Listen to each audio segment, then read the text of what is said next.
The sun shone brightly over the Veterans Memorial Park, where flags waved gently in the breeze, and families gathered to pay tribute to those who had served. Antonio "Tony" Delgado stood proudly among them, dressed in his neatly pressed military jacket adorned with medals from his years of service. He had fought bravely for the country he called home, dedicating his life to protecting its freedoms.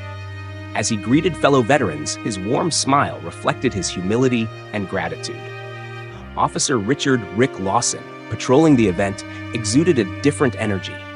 His reputation in the town was a mixed one. Some respected his authority, while others whispered about his history of inappropriate remarks and questionable behavior.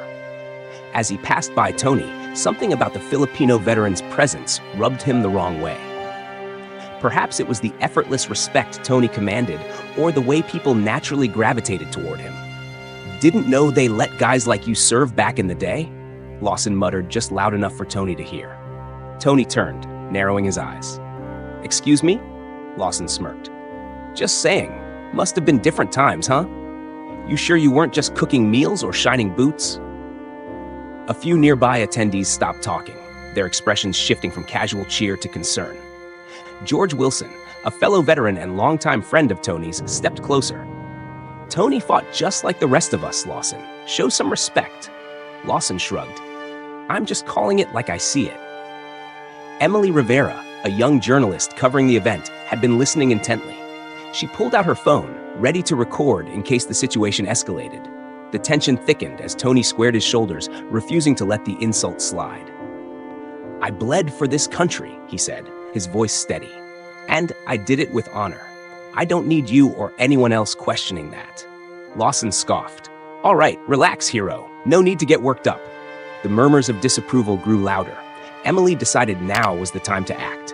Stepping aside, she accessed public records through a local government transparency database.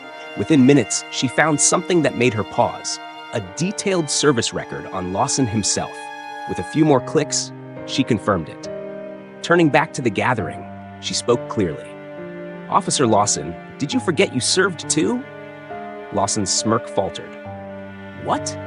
"I just looked up your service record," Emily continued. "You were in the military, served honorably, even received commendations. Yet here you are, belittling another veteran?" A hush fell over the crowd. The irony was undeniable. Lawson, a man who once stood alongside soldiers of all backgrounds, now mocked someone for the very service he once took pride in. His hypocrisy was laid bare, and the weight of the moment pressed down on him. Tony remained composed, though a flicker of disappointment crossed his face.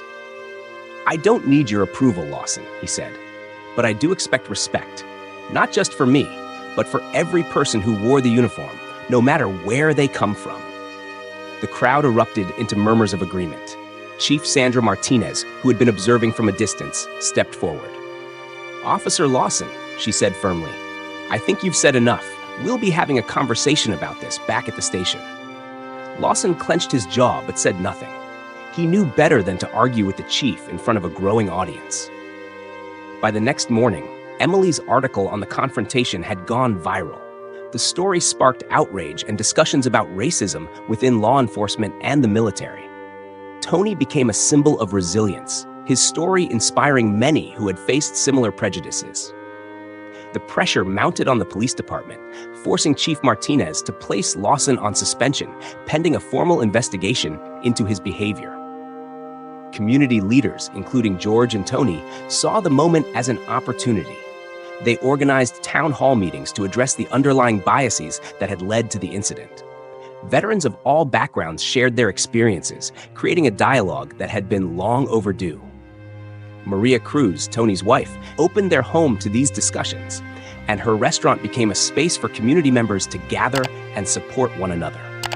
Emily continued reporting on the movement, ensuring that the conversation didn't fade with time. In the end, Lawson's actions cost him more than just his position. The town that once tolerated his behavior had seen the truth, and the backlash was swift.